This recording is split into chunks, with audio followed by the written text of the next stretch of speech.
Dear student, आज के इस भाग में हम अम्ल तथा क्षार की प्रबलता के बारे में पढ़ेंगे। इसके पिछले भाग में हमने अम्ल तथा क्षार के रासायनिक गुणों के बारे में पढ़ा था। तो आइए शुरू करते हैं।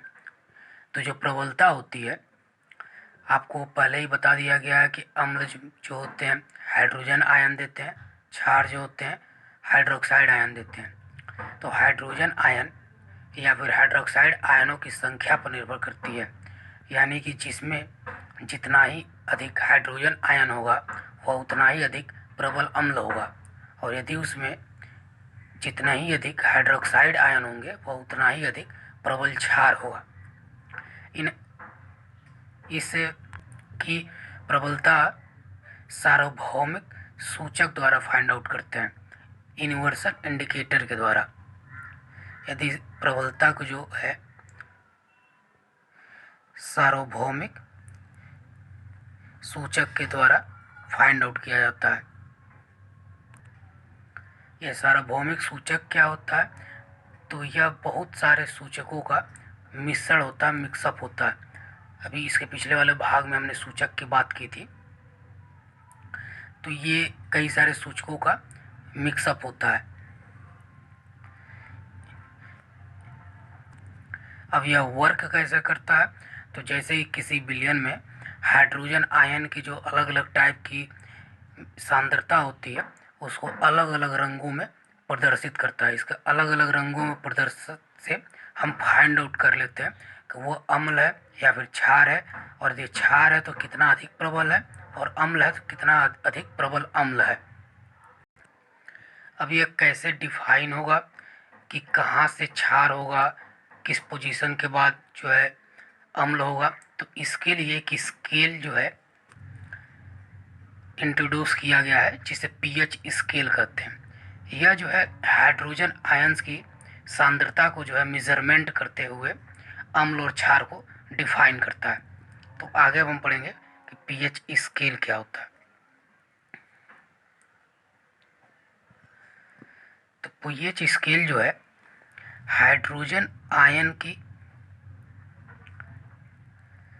सांद्रता ज्ञात करने के लिए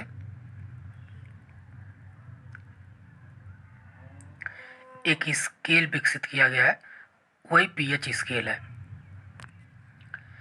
इस पीएच स्केल में जो वर्ड है हमारा पीएच, इसमें जो पी है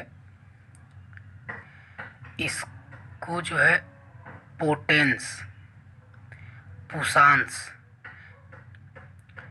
इसकी जो जर्मन मीनिंग होती है, जर्मन लैंग्वेज में इसकी जो मीनिंग है वो है शक्ति, पावर आप कह सकते हैं। ये जर्मन लैंग्वेज में, इसको दूसरी लैंग्वेज में ये भी कहा जाता है कि हाइड्रोजन आयनों की सांद्रता का जो ऋणात्मक लघुगणक लॉगरिथम आपने पहले सुना होगा। तो हाइड्रोजन आयनों की सांद्रता का जो ऋणात्मक लघुगणक होता है, लॉगरिथम होता है, वही पीएच होता है। वही पीएच की वैल्यू को डिफाइन करता है। इसको हम pH equal to minus log base 10 है हाइड्रोजन आयन, इससे रिप्रेजेंट कर सकते हैं। अब ये जो पीएच स्केल होता है इस पर जो रिप्रेजेंटेशन वैल्यू है ये 0 से लेके 14 नंबर्स तक डिवाइड होती है। अब इस 14 नंबर्स में यदि आपका जो पीएच है, यदि इसकी वैल्यू एग्जैक्ट 7 रिप्रेजेंट करती है तो इसका मतलब जो सॉल्यूशन है आपका, जो विलयन है वो उदासीन विलयन है। अब यदि आपका जो पीएच वैल्यू उसकी वैल्यू 7 से लेस देन, 7 से अधिक कम है, तो उसका जो सॉल्यूशन होता है वो एसिडिक सॉल्यूशन होता है, अम्लीय विलयन होता है। और पीएच की वैल्यू यदि 7 से ग्रेटर देन है तो वो क्षारी, बेसिक सॉल्यूशन होता है, क्षारी विलयन होता है। ये मैंने एक स्केल बना लिया हुआ है, ये 0 से 14 है और इसका मिड पॉइंट 7 है। यदि आपका जो सॉल्यूशन है वो 7 नंबर रिप्रेजेंट कर रहा है, इसका मतलब वह उदासीन विलयन है, उदासीन सॉल्यूशन है। और यदि 7 से लेस रिप्रेजेंट कर रहा है 6 to 0, तो इसका मतलब वो अम्लीय सॉल्यूशन है, एसिडिक सॉल्यूशन है, 7 से कम होना चाहिए। लेकिन जितना ही अधिक कम होगा एंड टेंस टू 0 होगा, वो उतना ही अधिक प्रबल अम्लीय सॉल्यूशन होगा, प्रबल अम्लीय विलयन होगा। और यदि उस सॉल्यूशन की वैल्यू जो है ग्रेटर देन 7 यानी 7 to 14 के बीच है, तो वो एसिडिक सॉल्यूशन होगा, क्षारीय विलयन होगा। और वो जितना ही 7 से 14 की तरफ टेंड्स करेगा, बढ़ेगा, वो उतना ही अत्यधिक प्रबल क्षारीय विलयन होगा। अब मैंने ये बताया कि यदि यह विलयन 7 से टेंस्ट हो रहा है 0 की तरफ, तो मतलब अम्लीय प्रकृति बढ़ रही है। और अम्लीय प्रकृति बढ़ रही है मतलब इसमें हाइड्रोजन आयनों की संख्या बढ़ रही है। तो आप ये भी कह सकते हैं यदि 7 से इधर टेंड्स हो रहा है, तो मतलब हाइड्रोजन आयन की सांद्रता में वृद्धि हो रही है। और यह 7 से 14 की तरफ जा रहा है, तो यह क्षारीय है, तो हाइड्रोक्साइड आयनों की संख्या में वृद्धि होगी। लेकिन यदि हम हाइड्रोजन आयन की बात करें, तो हाइड्रोजन आयन की संख्या में कमी होगी। अब इसके बाद हम दैनिक जीवन में पीएच स्केल की इम्पोर्टेंस क्या है, महत्व क्या है, उसके बारे में जान लेते हैं। हमारे दैनिक जीवन में पीएच शब्द का बहुत सारे जगहों पे प्रयोग होता है। जैसे कि हमारे पाचन तंत्र में वो अम्लीय वर्षा जब होती है, कीटों के डंक में, मिट्टी की उर्वरक क्षमता को बढ़ाने में, इस तरीके के बहुत सारे ऐसे टर्म हैं जिसमें पीएच के शब्द का प्रयोग किया जाता है। तो आइए एक एक करके हम बात करते हैं कि किस प्रकार से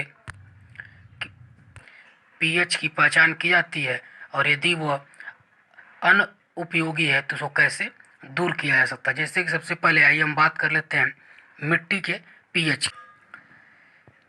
मिट्टी जो है, बहुत सारी जगहों की मिट्टी जो है अम्लीय होती है, और बहुत सारी जगहों की मिट्टी क्षारीय होती है।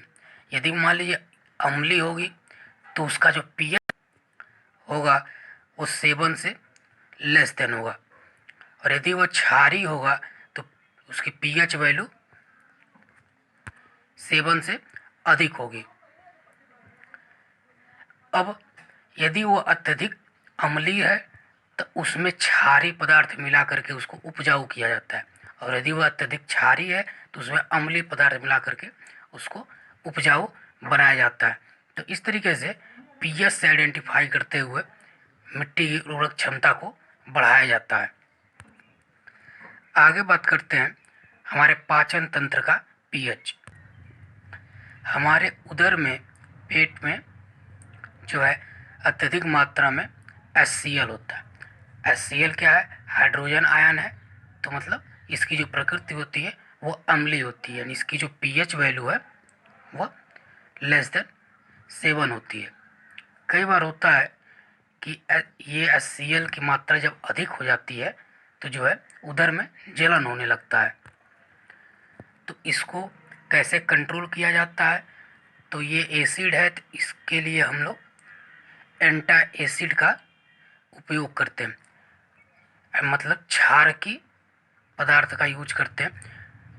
तो यदि उदर में जलन है तो एक हम जो है मिल्क ऑफ मैग्नीशिया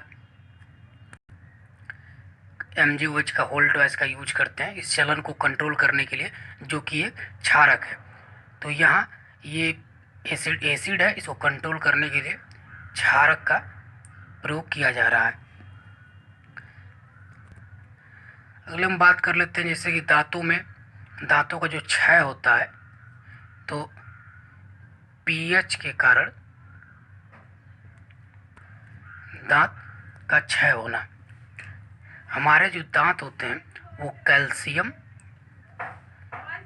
फास्फेट के बने होते हैं, जो कि बहुत ही हार्ड, मजबूत होते हैं। लेकिन जब हमारे दांतों की जो पीएच वैल्यू है वो लेस देन 7, यानी कि जब अम्लीय प्रकृति की होने लगती है, तो दांत जो है गलना शुरू हो जाते हैं, उनका क्षय होना शुरू हो जाता है। उसे ये जब पीएच वैल्यू इनकी लगभग 5.5 से जब नीचे आती है, तभी यह क्षय होना शुरू होता है। तो अब इसको कैसे कम किया जा सकता है, तो यहाँ हम क्षारक युक्त पदार्थ जब मिलाएंगे, तो अब दांतों की बात है तो दांत के लिए हमको क्या करना चाहिए, तो क्षारक युक्त यदि आप दंत मंजन का यूज करेंगे जिसमें क्षारकीय पदार्थ मिले हों या क्षारक जैसे तत्व से वो मंजन बना हो, तो हम इसके क्षय को रोक सकते हैं। अब जैसे कि आगे बात करते हैं अम्लीय वर्षा या अम्ल वर्षा। तो अम्ल वर्षा को भी आइडेंटिफाई जो है पीएच के द्वारा ही किया जाता है। यदि पीएच की वैल्यू उसकी 7 से लेस देन होती है या उसमें एसिड जैसे एलिमेंट मिले होते हैं, तो हम कहते हैं कि यह जो है अम्लीय वर्षा है।